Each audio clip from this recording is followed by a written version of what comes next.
It is better to be feared than loved, if you cannot be both. Machiavelli's words are not a call to cruelty, but a reminder of hierarchy. In every exchange, you are either the sovereign of your own mind or a subject bending to another's command. Excessive niceness is not kindness. It is surrender. It is handing over your throne in the hope that others will spare you, while they quietly plunder your crown. Picture the office where you let a colleague interrupt you mid-sentence. You smile, nod, and let them run over your point. On the surface, it looks polite. In reality, you just yielded territory on the battlefield of respect. Once that ground is lost, it is rarely regained. People read these concessions like predators scenting weakness. They test you, push further, and see no resistance. Niceness becomes poison, slow, invisible, and lethal to your authority.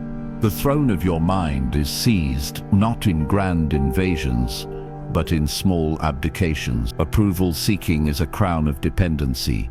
Every nod you chase is another chain around your neck. The more you bend, the less you are seen. In chess, a weak opening allows the opponent to dictate the board. In life, a weak boundary allows others to dictate your role. You cannot be both sovereign and servant in the same move. Choose. Stillness is sharper than words. The one who pauses before answering commands the field. When someone disrespects you, resist the urge to laugh it off or soften the blow. Hold your silence like a drawn sword. Let them feel the weight of your gaze. Authority is often carried not by volume but by presence. Power respects restraint. Weakness fears the pause. Do not confuse firmness with hostility. Imagine a friend mocking you in public. Weak, you laugh along, betraying yourself. Strong, you look them in the eye and say calmly, "That won't happen again." No anger, no apology, just a boundary. That sentence is not cruel, it is sovereignty. Every act of unnecessary niceness is a stone removed from your fortress wall. Stop dismantling your own defenses. Guard your throne, sharpen your stillness, and protect your crown. The battlefield is every conversation, every glance, every silence. Stand as sovereign. Respect is not given to the agreeable, it is claimed by the unyielding. Your mind is your throne, and whoever controls it rules you. When you are too nice, when every action bends toward approval, you hand over your crown without resistance. Approval seeking feels safe, but in truth it enslaves thought. The one who constantly asks, "Do they like me?" is not thinking freely, he is calculating servitude. History shows that rulers who depended too much on favor were toppled quickly because their authority rested not on inner command, but on the shifting winds of public opinion. In your own life, the same dynamic plays out silently. Every time you crave recognition, you weaken the fortress of your independence. This weakness often shows itself through silent abdication. You avoid confrontation, not out of peace, but out of fear. Someone speaks over you, and instead of asserting your point, you retreat. A colleague takes credit for your work, and you let it pass to avoid conflict. These are not gestures of kindness, they are acts of surrender. The throne does not collapse in one blow, it crumbles brick by brick as boundaries dissolve. Niceness without strength becomes an invitation for others to take more. Those who thrive on control understand this. Manipulators search for strings they can pull, and those strings are often your desire to be liked. If you cannot say no, you are no different from a puppet whose movements are dictated by another hand. Imagine someone asking for a favor you cannot reasonably give. Weak, you say yes, while resentment burns inside. Strong, you say calmly, "I can't commit to that right now." The difference is not cruelty, it is sovereignty. Words are levers, and choosing them wisely determines whether you rule or are ruled. To break free from this tyranny, recognize the cost of your crown of dependency. Stop waiting for permission to enforce your will. Refuse the silent abdication that corrodes respect. Cut the invisible strings that tie you to manipulators who trade on your niceness. Command yourself first, or you will be commanded by others. Your throne is not defended by charm or endless compliance. It is defended by boundaries drawn in calm authority. Do not yield it. Do not hand away your crown. Guard it as the seat of your sovereignty. Respect begins where approval-seeking ends. ChatGPT said, "Your morning is the battlefield where the rest of the day is decided. If you rise and open the gates carelessly, the enemy storms in before you even draw your sword. If you rise with order, discipline, and a guarded perimeter, you dictate the ground of combat. The first hours are not neutral, they are openings in chess, and a weak opening ensures defeat long before the final pieces fall. Masters of strategy know this. They study the first moves with relentless attention, because one careless step invites an opponent to dominate the board. Your life works the same way. Begin chaotically, and you hand initiative to everyone else. Begin with structure, and you seize control. Armor is forged in those first moments.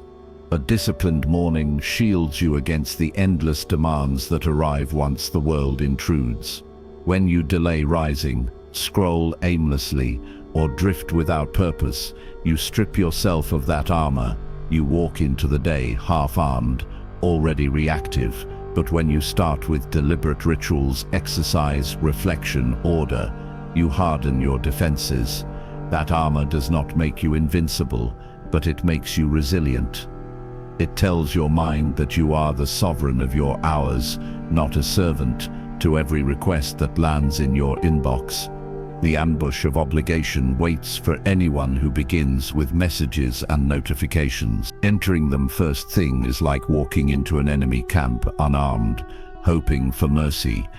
Every ping is a spear, every email a demand, every alert another claim on your throne. If you surrender to it, your energy is consumed before you have even chosen your direction. Control demands the opposite. Secure your ground before responding. Define your priorities before allowing others to impose theirs. This discipline does not require cruelty, only command. If a colleague pressures you to reply instantly at dawn, you can assert without hostility. Weak. Sorry, I'll try to answer faster next time. Strong. I'll respond once I've reviewed priorities. One bends under pressure, the other stands calm, armored, unshaken. Your mornings are not accidents, they are campaigns. Treat them with the seriousness of a general arranging troops.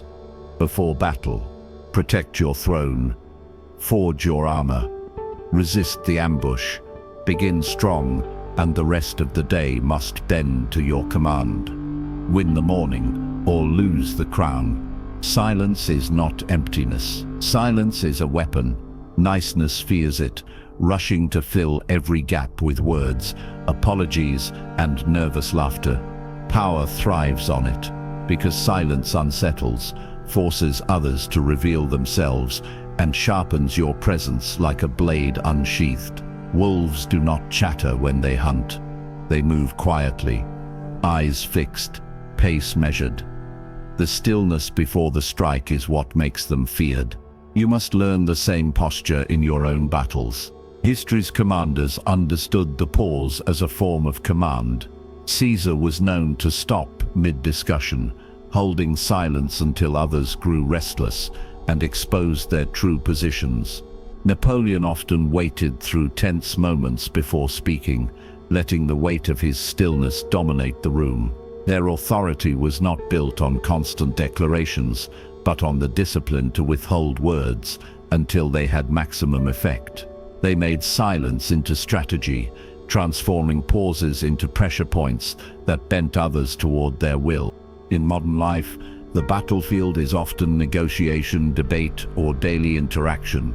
When someone challenges you, the instinct of niceness is to rush an answer, to smooth the air and avoid discomfort. But rushing hands away leverage. Stillness does the opposite. In a salary discussion, silence after a number is proposed compels the other side to fill the void, often with concessions. In disagreement with a peer, holding steady eye contact and letting a few seconds pass creates weight. It signals you are not desperate, not shaken, not chasing approval. The one who breaks silence first often gives away control. This does not mean cold hostility. It means disciplined presence. Imagine a colleague interrupts you in a meeting. Weak, you rush back in with flustered words, trying to reassert your point. Strong, you stop, look directly, hold a brief silence, and then state clearly, "I wasn't finished." Calm, measured, immovable. The silence before the words carries more power than the words themselves. Weaponize stillness by resisting the urge to explain too much. Let others reveal their intentions while you hold your ground. Train yourself to be comfortable with pauses. Use silence not as retreat, but as dominance. Each unbroken pause is another brick in the fortress of your authority. Silence is the sword that cuts without being drawn. A garden grows only if it is pruned. Left unchecked, weeds strangle the roots, and even the strongest plants wither. Your life is no different. Niceness clings to every connection, refusing to cut, afraid of offense. Power understands the opposite.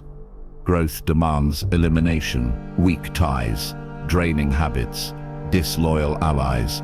Each one is a weed drawing strength from your soil. The refusal to cut them is not compassion, it is sabotage. History shows that survival often depended on ruthless decisions. When rulers sensed betrayal, hesitation cost them their crown.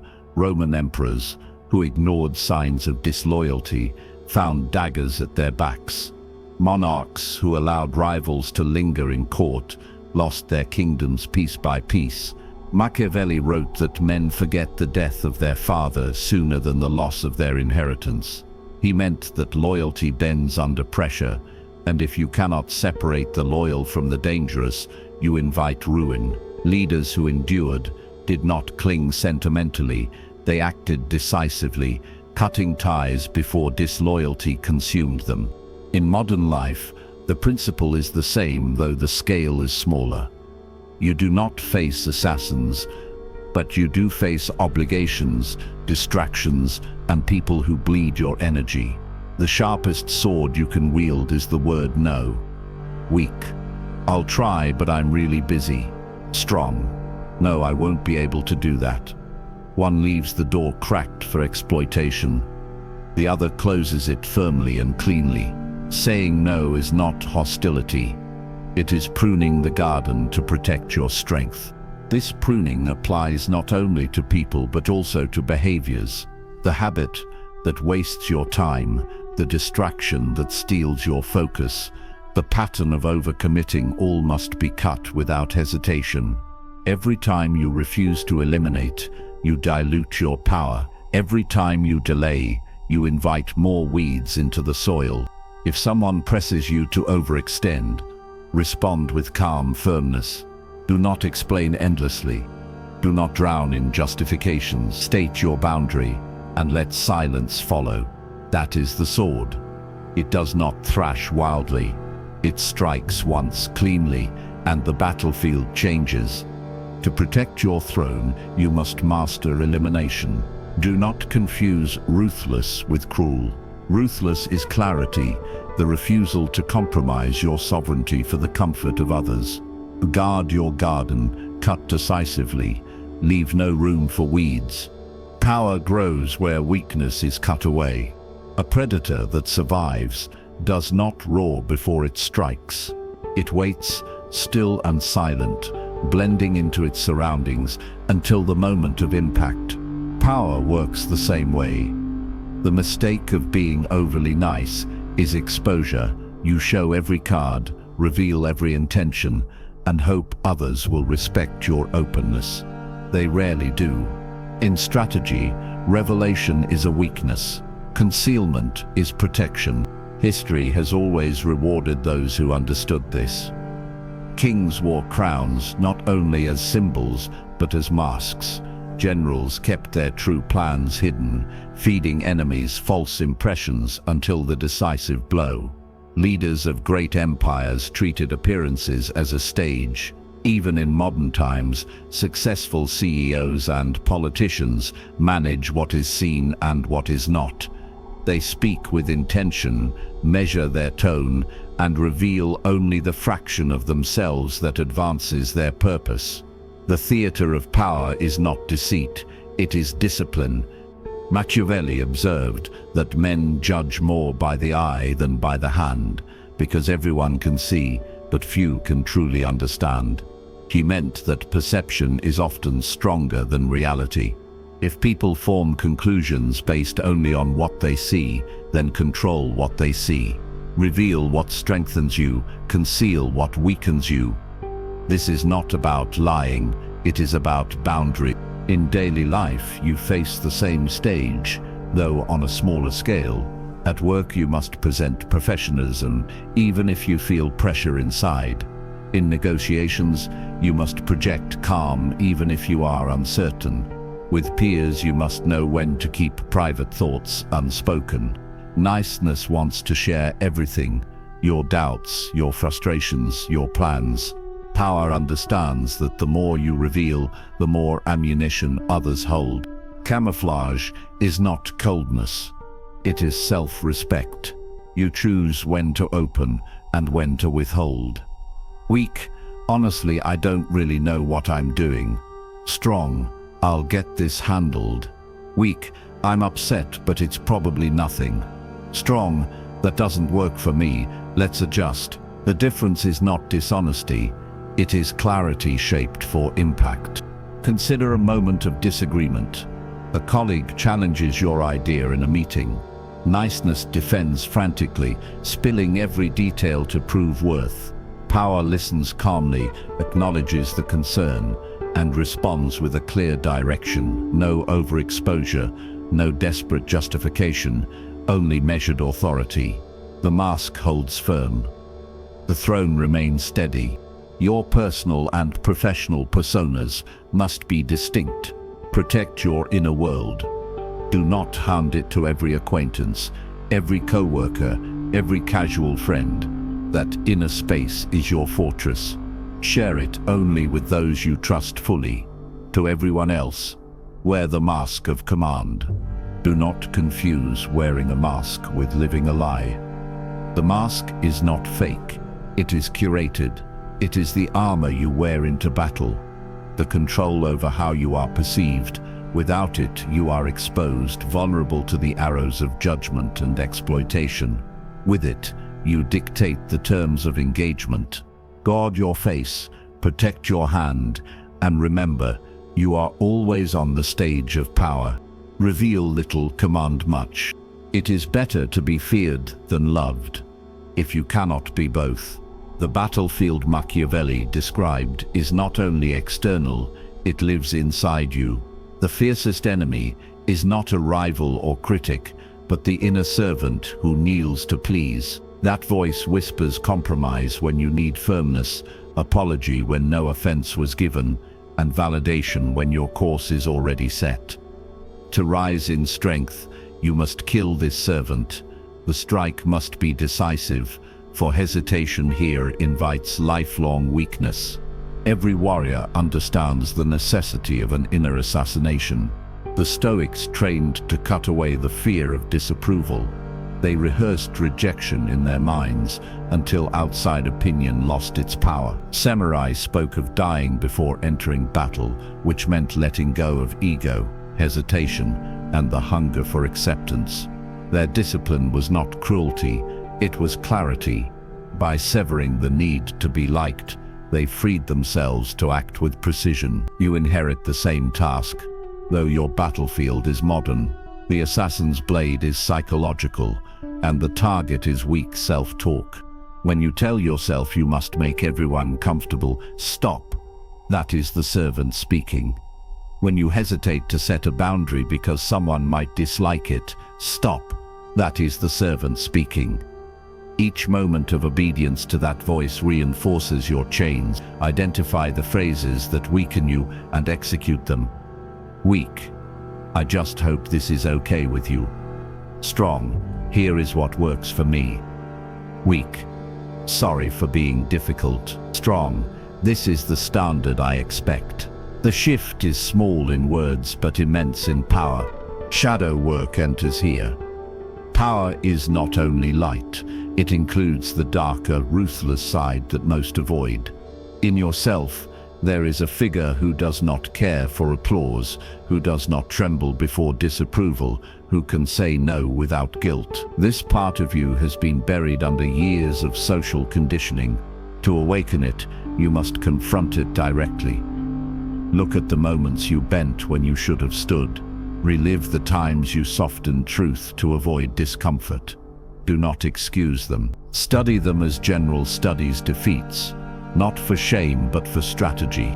A modern commander of self cannot kill the need to please once and for all in a single strike. It is a campaign. Each day presents opportunities to practice execution. In meetings, state your perspective without apology. In friendships, say no without weaving excuses.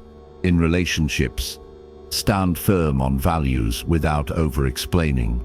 Imagine the inner assassin, as always at your side, blade drawn, ready to silence the servant before it speaks.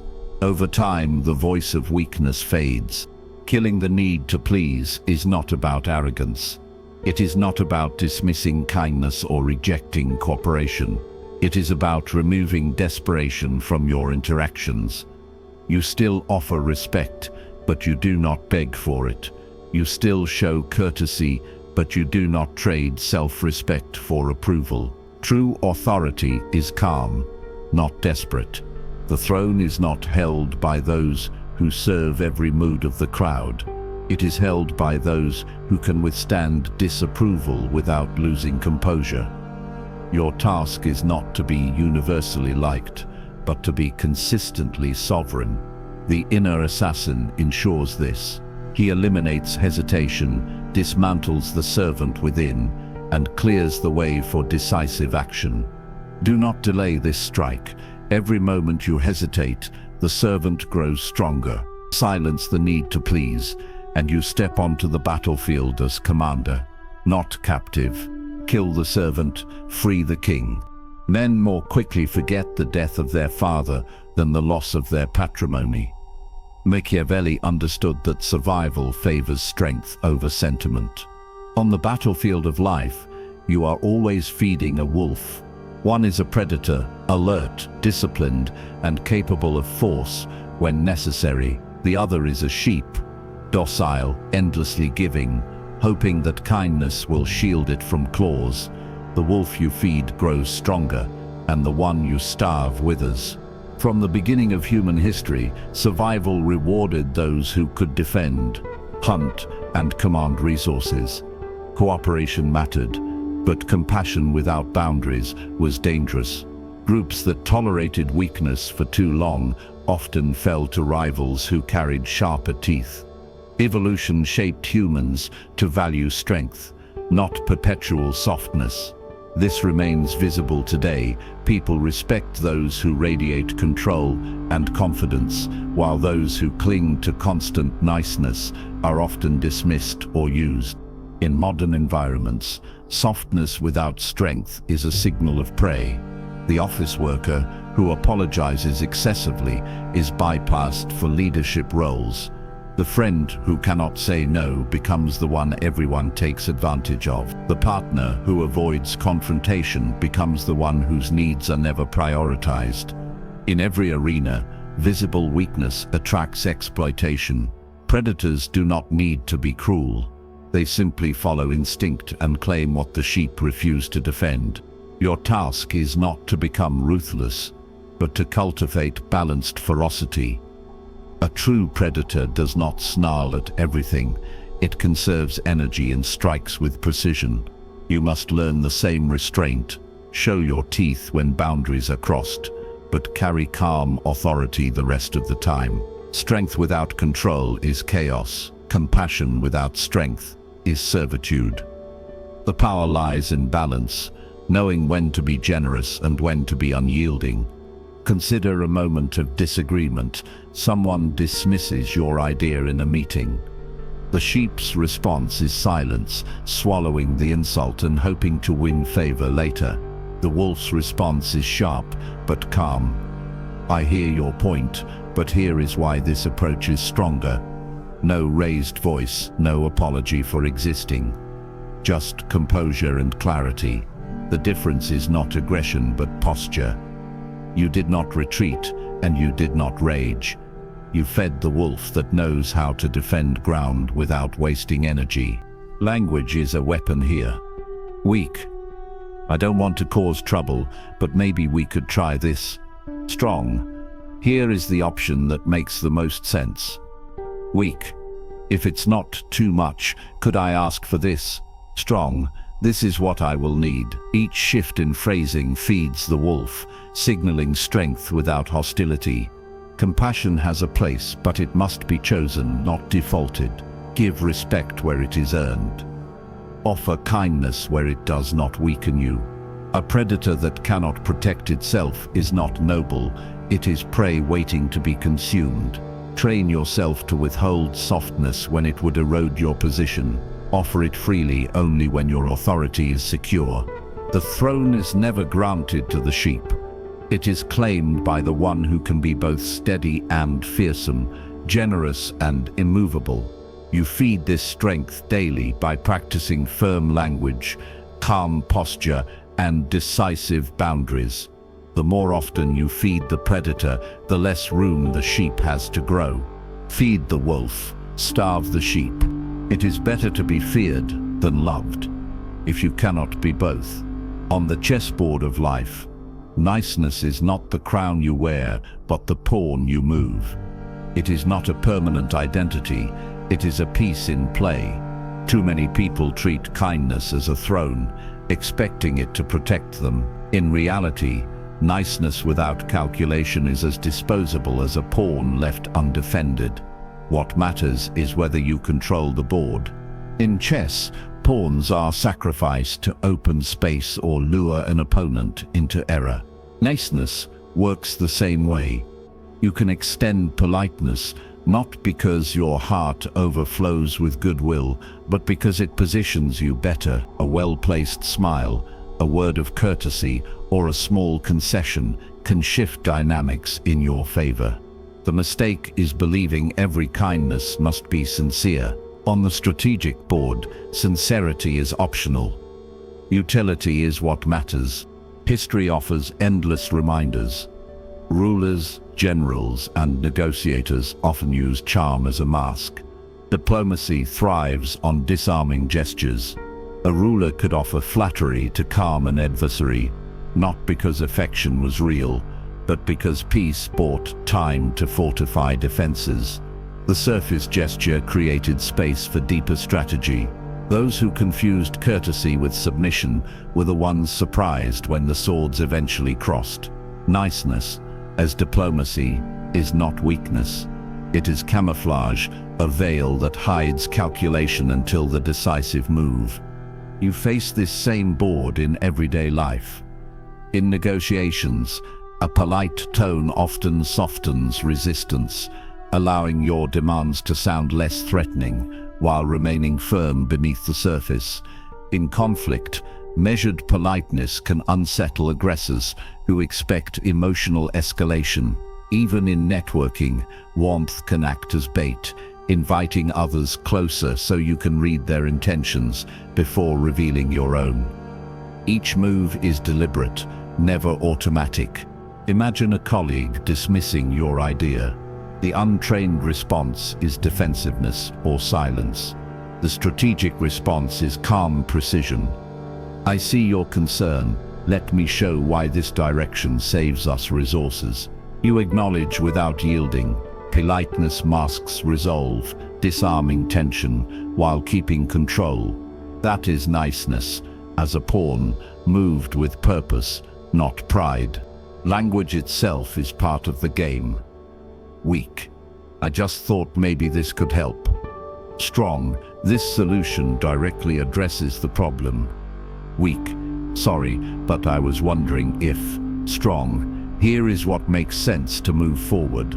These shifts are not cruel. They are refined tactics. Each one makes the opponent see you as composed and capable, not apologetic or uncertain. Niceness should be deployed like any other move when it advances your position. Offer it as a gift when it buys trust. Use it as a shield when it diffuses conflict, and withdraw it when it risks undermining your authority. Never confuse being polite with being powerless. A pawn may look small, but it can trap a king.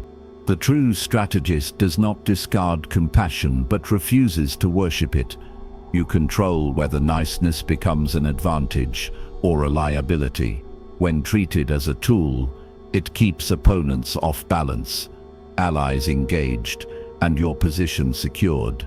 The board belongs to those who see beyond appearances, who know that kindness is not the throne itself, but the piece you push to protect it. Niceness is a pawn, not a crown. Men more quickly forget the death of their father than the loss of their patrimony. That truth cuts to the essence of resilience. What endures is not sentiment, but strength.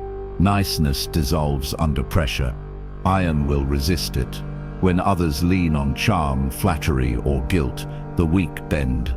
The strong remain fixed, like iron pulled from the forge and cooled in fire. Every army understands this principle. Soldiers are not hardened by comfort, but by ritual. Roman legions drilled for hours under harsh discipline, not because it was pleasant, but because repetition under strain created unbreakable endurance. Samurai cultivated codes that bound their choices tighter than emotion ever could. Spartan warriors endured grueling training so that hesitation would be burned out before battle began. Each of these traditions understood that ritual forges willpower. Without it, even the sharpest weapon becomes brittle in combat. You need your own rituals. They do not require armor or a battlefield. They require consistency. Wake with discipline. Practice small acts of restraint daily, delaying comfort, choosing effort over ease, holding silence when tempted to justify yourself. Write down the code you stand by, so when pressure mounts, you are not improvising from emotion. Your daily practices become armor plates, layered one over another, shielding you from manipulation. A mind trained in small discipline will not collapse in greater trials. Yet, resolve is not proven in safety. It is tested by trial. Warriors step into controlled pain to build tolerance. You can do the same in modern form. Confront discomfort deliberately. Train in situations where rejection is possible. Push into tasks that force focus when distraction beckons. Create scenarios where you feel tension and choose to remain calm. Each trial by fire tempers your will.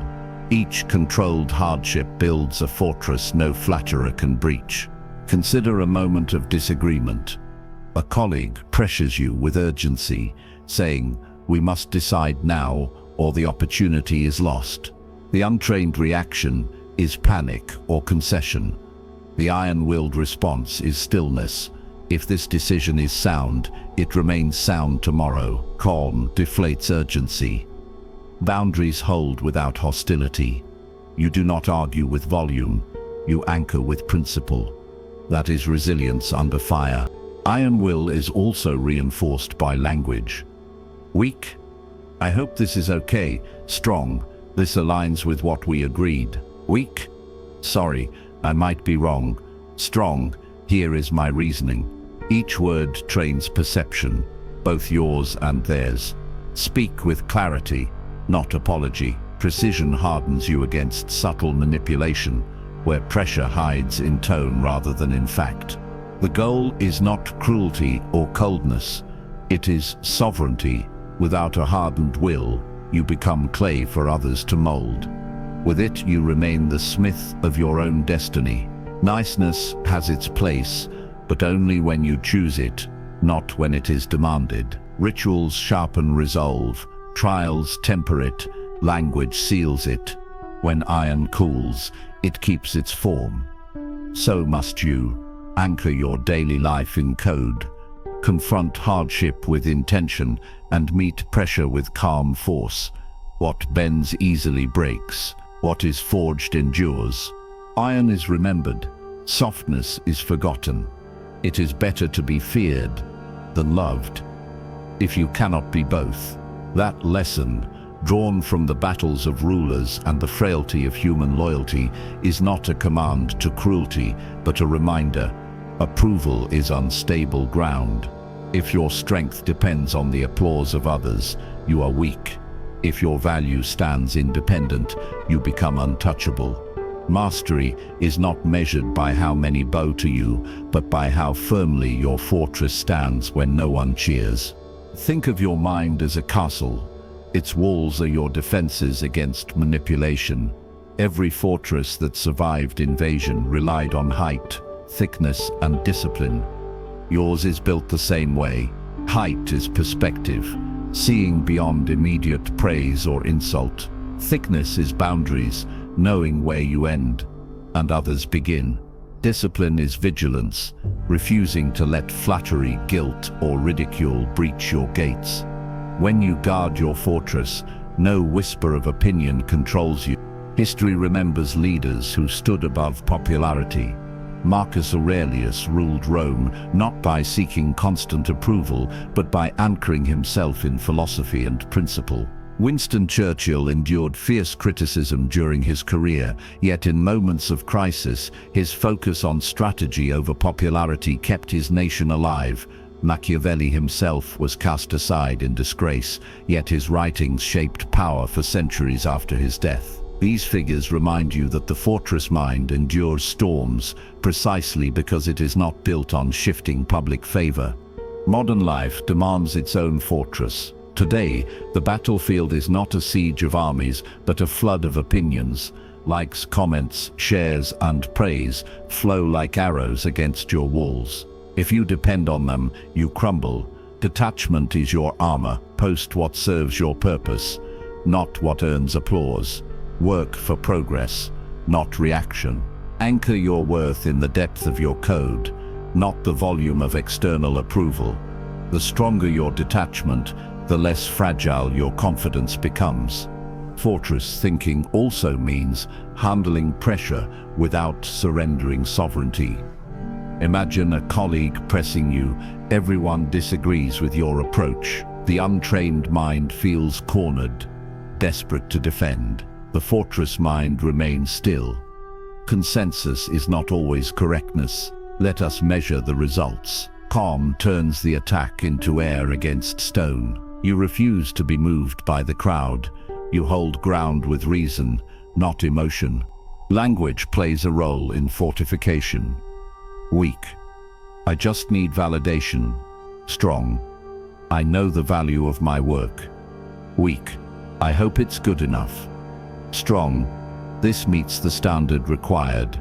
Weak language makes cracks in the wall. Strong language seals them. Every phrase you choose either opens or closes a gate. Choose words that reinforce sovereignty. The ultimate power of the fortress mind is freedom.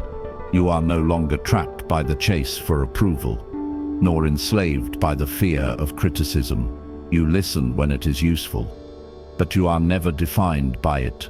You stand as your own citadel, firm against both praise and attack. Approval may pass like wind around stone, but your structure remains.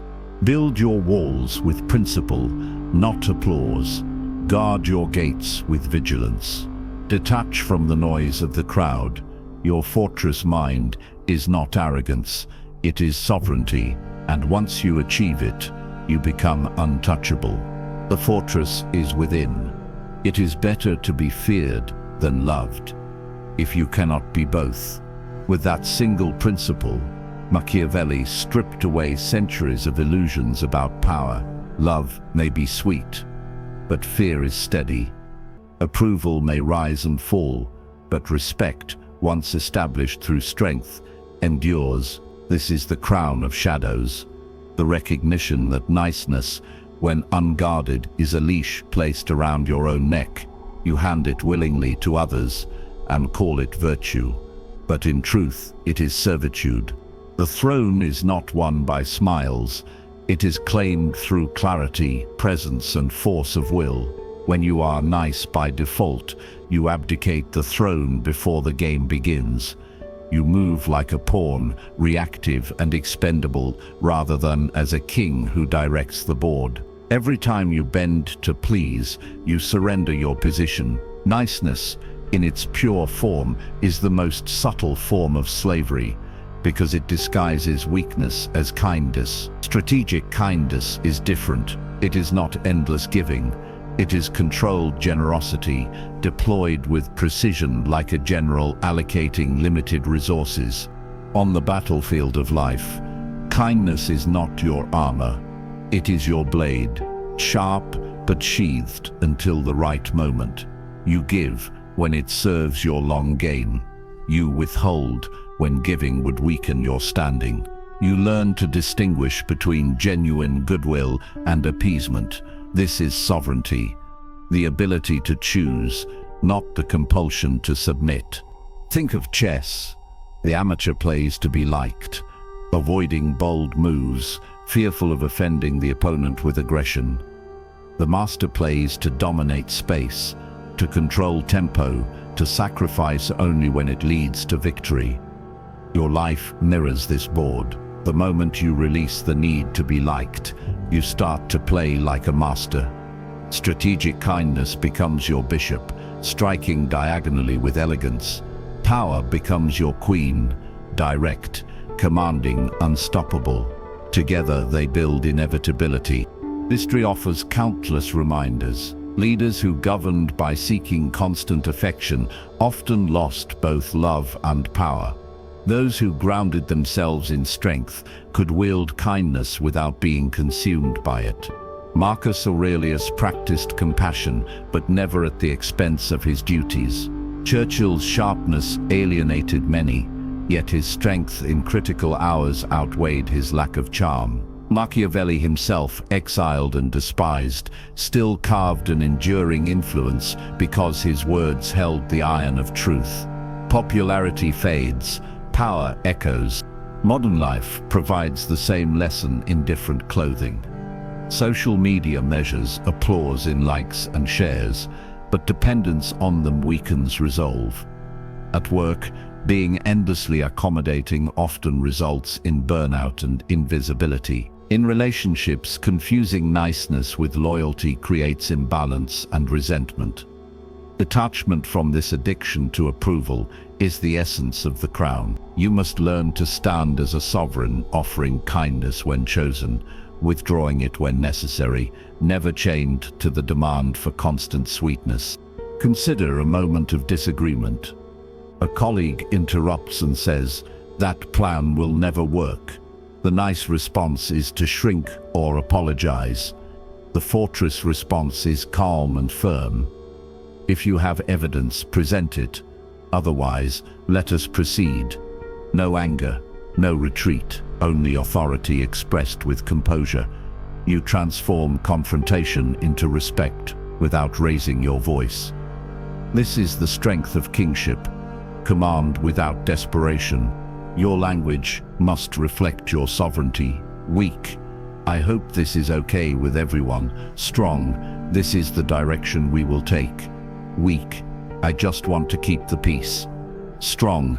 Peace matters, but not at the cost of progress. Weak. I don't want to upset anyone. Strong. Discomfort is sometimes required for growth. The crown rests not on your head, but in your tongue. Each phrase you choose either crowns you or strips you bare. The predator metaphor completes the picture. The predator does not apologize for hunting. It does not beg for approval. It moves with calm, deliberate force, conserving energy until the strike matters. You must embody the same discipline. Strategic kindness is the restraint of the predator, lying still in tall grass. Unyielding power is the moment the strike lands with precision. Both together create balance. Too much kindness, and you starve. Too much force, and you burn out. Balance is mastery. When all principles converge, you rise from pawn to king, from prey to predator, from servant to sovereign. You understand that niceness enslaves, but strategic kindness liberates. You realize that approval is not the crown, command is. You accept that fear, respect, and loyalty are built on strength first, generosity second. The shadows of approval no longer bind you, they orbit you. The transformation is complete when you no longer chase crowns handed by others, but wear the one you forged yourself. You rule your mind like a kingdom, defend your time like territory, and command your presence like an army. Those around you may love you or resent you, but they will never own you. That is true sovereignty. The crown is claimed, not given. Niceness without strength is a surrender disguised as virtue. You have now seen that every concession, every unguarded smile, every unearned yes becomes a loose stone in the walls of your fortress. When you leave yourself unguarded, the world does not hesitate to march across you.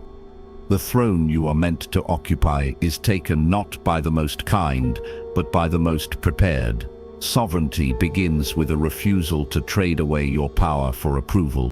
The crown you wear is built from boundaries. Each one is a declaration that your time, your energy, and your dignity are not for sale. When you say no without apology, when you give yes as a deliberate gift, you shift from pawn to ruler. Niceness has no edge, but kindness with intent becomes a blade. It disarms hostility without surrendering the field. Your fortress is not cruelty, it is discipline. It is the quiet stance that says, I will not be moved unless I choose to move. Think of how easily people waste themselves trying to be liked by all.